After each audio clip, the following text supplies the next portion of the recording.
ভিডিওতে তোমাদের সকলকে ওয়েলকাম জানাই। তো আজ 25শে ডিসেম্বর যীশু খ্রিস্টের জন্মদিন, অর্থাৎ আজ বড়দিন। আর এই বড়দিনে আজকে সকলে মিলে কেক সেলিব্রেট করে। আর বাড়িতে এক খাওয়া দাওয়ার প্রোগ্রাম করেছি। সাথে থাকছে ফ্রায়েড রাইস, সাদা ভাত, আলু পোস্ত, মাংস, চাটনি, পায়েস, মিষ্টি, সাথে আরও অনেক কিছু। হালকা করে বাঙালি যে খাবারটা পছন্দ করে সেটাই আয়োজন করেছি। আর এই 25শে ডিসেম্বরে বড়দিনে সৌভিকদা অফিসিয়ালের পক্ষ থেকে সকল ভিউয়ার্সদের আন্তরিক প্রীতি, শুভেচ্ছা ও ভালোবাসা জানাই। তো এই বড়দিনে তোমরা সকলে বাড়িতে কেমনভাবে এনজয় করছো তা অবশ্যই কমেন্ট করে জানাও। আর তোমরা কে কে কোথায় পিকনিক যাচ্ছ এই নতুন বছরে তা অবশ্যই কমেন্ট করতে ভুলবে না। আর সকল মিলে আজকে আনন্দ করলাম। ভালো লাগলে অবশ্যই লাইক করবে আর কমেন্টের মাধ্যমে জানাবে। টাটা। বানাবো যেটা বাসমতি চাল আনলাম, যেটা বাসমতি 1 কেজি করে প্যাকেট। তো বাজারে লুজের থেকে প্যাকেটটাই বেটার হবে। তো রাইস বানাবো, রাইসের জন্য প্যাকেট নিয়েছি 2 প্যাকেট 2 কেজি। আর এদিকে বিনস, গাজর, ক্যাপসিকাম, ধনেপাতা, আর চাইলে হালকা করে একটু ফুলকপিও দেবো।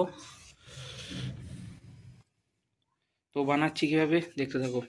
তো ফার্স্টে এই বিনস, গাজর, ক্যাপসিকামটা সুন্দর করে কেটে নেবো, ঠিক আছে, এই ছুরিটা দিয়ে। তো আমি এখন রান্নাঘরের দিকে চলে গেছি, আর সেখানে দেখলাম সবজিটা রান্না হচ্ছে। এদিকে দেখছো আলু পোস্ত, আর বাঙালির ডাল ভাত আলু পোস্তর আগে কোনো জিনিস নেই। আর এদিকে চিকেনটা সুন্দর করে ম্যারিনেট করতে দিয়ে দিয়েছি। আর এদিকে জাস্ট সম্পূর্ণ কাঠের জালে আমরা মাংসটা রান্না করছি। আর এইদিকে মা সুন্দর করে সে রাইসটা রেডি করছে। যেহেতু বাড়িতে আজকে লোক সংখ্যা কম ছিল, তাই অনেকটা কম পরিমাণে করা হয়েছে। আর আনলিমিটেড ফ্রায়েড রাইসের সাথে আনলিমিটেড চিকেন তো জমে যায়। তো বেশি দেরি না করে চলে এসো। তো ফার্স্ট চালটা সুন্দর করে, বাসমতি চালটা সুন্দর করে গরম জল দিয়ে সেদ্ধ করার পর হালকা করে ছেঁকে নামিয়ে নেওয়ার পর এখানে যতগুলো যে বিনস, গাজর, ক্যাপসিকাম ছিল সেটা ঘি দিয়ে ভেজে নিতে হবে। কিন্তু অ্যাকচুয়ালি ঘি দিলে বেশি টেস্ট হয়। তো দেখতে পাচ্ছ এখানে সুন্দর করে ভেজে নিচ্ছে, আর সাদা তেল দিয়ে ভেজে নিচ্ছে। আর এদিকে সাথে হালকা করে একটু চিনি মিক্স করে নিতে হবে, যেহেতু ফ্রায়েড রাইস হালকা হালকা মিষ্টি না হলে ভালো লাগবে না। আর এদিকে কড়াইতে দেখছো একবারে কালারটা কেমন এসছে, লাল লাল ঝাল ঝাল চিকেন কষা।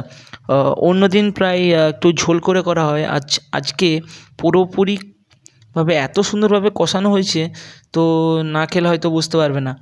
আর সত্যি কথা বলতে চিকেনটার স্বাদ অসাধারণ হয়েছিল, অসাধারণ।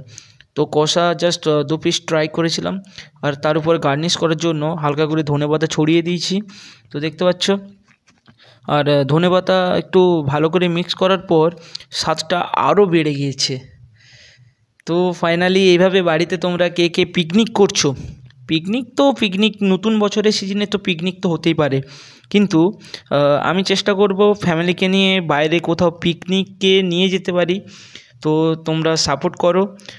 আর নতুন বছরে কে কোথায় আনন্দ করছো অতি অবশ্যই কমেন্ট করে জানাও। দেখতে পাচ্ছ আমাদের সম্পূর্ণ কাঠের জালে আমাদের রান্নার প্রায় হয়ে এসছে। তো আর কিছুক্ষণের মধ্যে আমরা খাওয়া দাওয়া করবো। বাজে 1:45, বেলা অনেক গড়িয়ে এসছে আর আমাদের সমস্ত রান্না হয়ে গেছে।